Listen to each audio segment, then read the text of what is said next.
பொண்ணு நல்லா படிச்சிருக்குது.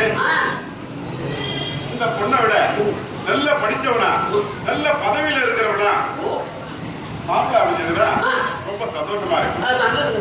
நீதி கண்டிஷன பாப்பா சொல்லு. சார், எங்க சித்தப்பா சொல்ற மாதிரி எனக்கு மாப்பிள்ள வேணும். நான் சொல்ற மாதிரி எனக்கு மாப்பிள்ள வேணும். ஓகேவா? நான் சொல்ற நோட் பண்ணிக்கோங்க. ஃபர்ஸ்ட் விஷயம், மாப்பிள்ள என்னை விட அதிகமா படிச்சிருக்கவே கூடாது. ரெண்டாவது, மாப்பிள்ளை என்னை விட அதிகமா சம்பாதிக்கவே கூடாது.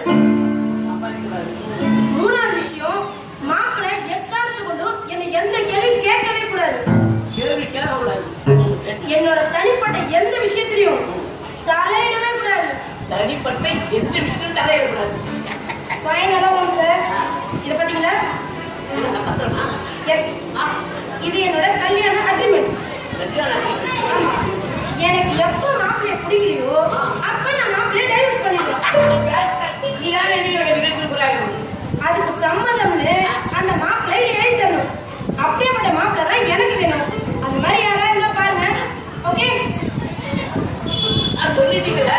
நீங்க சொன்ன மாதிரியே புடிச்சு கொடுக்குறேன். ஓகே, சந்தோஷமா போயிட்டு நான் சொன்னதை ஞாபகம் இருக்கா? அப்ப நாங்க போயிட்டு வரோம். சந்தோஷமா போயிட்டு